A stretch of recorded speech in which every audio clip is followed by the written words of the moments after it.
Welcome to Final Third TV. This week we're going to discuss Thomas Muller and what makes him so brilliant. I'm joined by Conor Kelly. Hey Rob, how are you? Not too bad. What specific attributes then does Thomas Muller have as a player that make him so good? I think it's his. I think it's because he's unconventional as a footballer. Like there's nothing. You look at Thomas Muller, there's nothing that stands out apart from his Goals. Apart from his goals. But Yeah.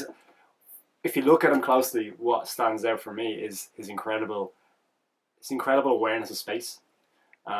He always seems to be in the right place in the box to finish off chances or to pick up a pass or just to sort of interpret where the ball is going to be.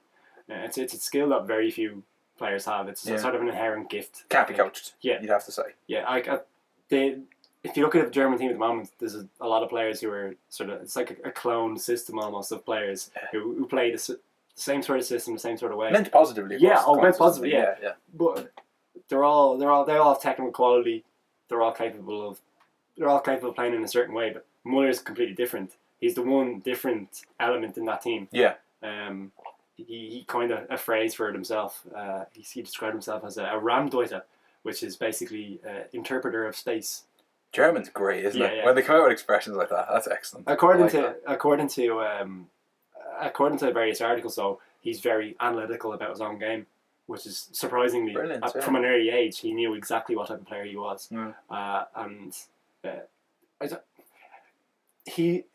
going to compare it to Messi because that's a ridiculous comparison, but the same way Messi at Barcelona was normally the difference between Barcelona being a team who kept a lot of possession and a team who had, dominated possession but had a bit of magic at the end. Yeah, I know. I get exactly. Muller is the same for Germany and Bayern in that he's one of the players who does something a little bit different from the phenomenal technique and possession style of football. He's the guy who can sort of make something happen. His goal against America at the last World Cup being an example, that was absolutely beautiful technique.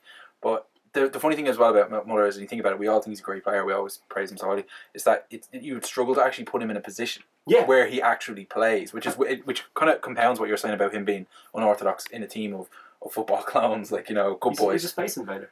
Yeah, that's really good. I like that. Yes, that's basically what he is.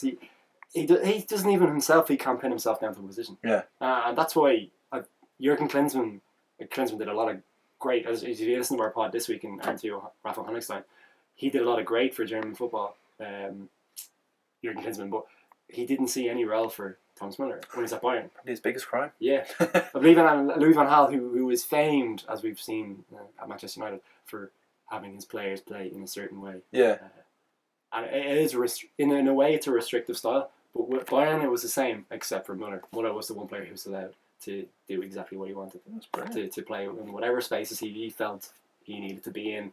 He allowed him more freedom than Arjen Robben, than Ribery, than any other players in the team. That's why he scored so many goals for Louis van Gaal. I suppose if you made him play in a system, there'd be no point playing him. Yeah. That's just not playing Thomas Muller, it's just playing some guy. Yeah. Exactly. So. But his goal scoring is fantastic. And this season, I think he scored 9 goals for club and country and scored in all 6 games he's played, which is a nice little statistic to have. Yeah, all important games as well, especially from Germany's point of view. They want to get top spot in their group. But if you look at the goals he scored against Scotland, like, there were scrappy finishes, but he was in the right place. The type that the nice academy boys don't score. Yeah, so, exactly. Yeah, you need that. From an early age, he was prepared to score the ugly goals. Yeah, he'd be a great false 9. Yeah, he would be a fantastic false 9. They sort of played him like that in the last World Cup. Yeah, at times. I think was it Mehmet Scholl, who was a former German international who was working for German TV, wasn't sold on the idea, but afterwards he completely changed his tune. I think it was the Portuguese game. He played basically as a false 9 and scored a hat-trick. And when Pepe up as well. Yeah.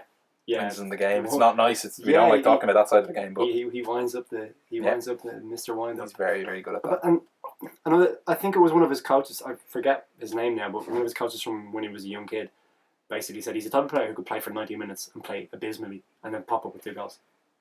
Yeah, that's fair. He's got that innate ability to do that. He doesn't necessarily leave a huge mark on the game. Yeah. That's true. Defensively, you wouldn't really notice him, though he's a hard worker. He covers the ground.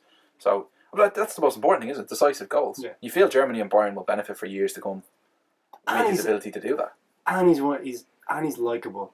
He's one of those footballers who He's one of those footballers who, well, I like him anyway because there was the point of him taking the piss out of Ronaldo, which is brilliant. Did you see that? Throwing his legs over the ball. That was very fun. No, he's very, very. But he plays in his own inimitable style. Yeah. His own style. Like he wears his socks down.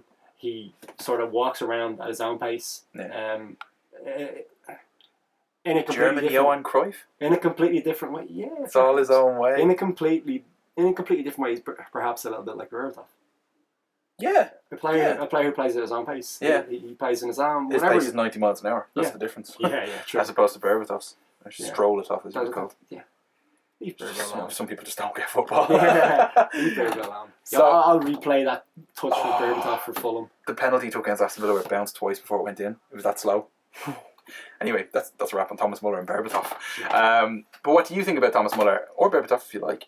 Do you think he's the great player that we do? Perhaps maybe we overrate him a little bit? Let us know what you think in the comment section below. Subscribe to Final Third TV on YouTube. Follow us on Twitter at @the Final_third. Thanks for watching.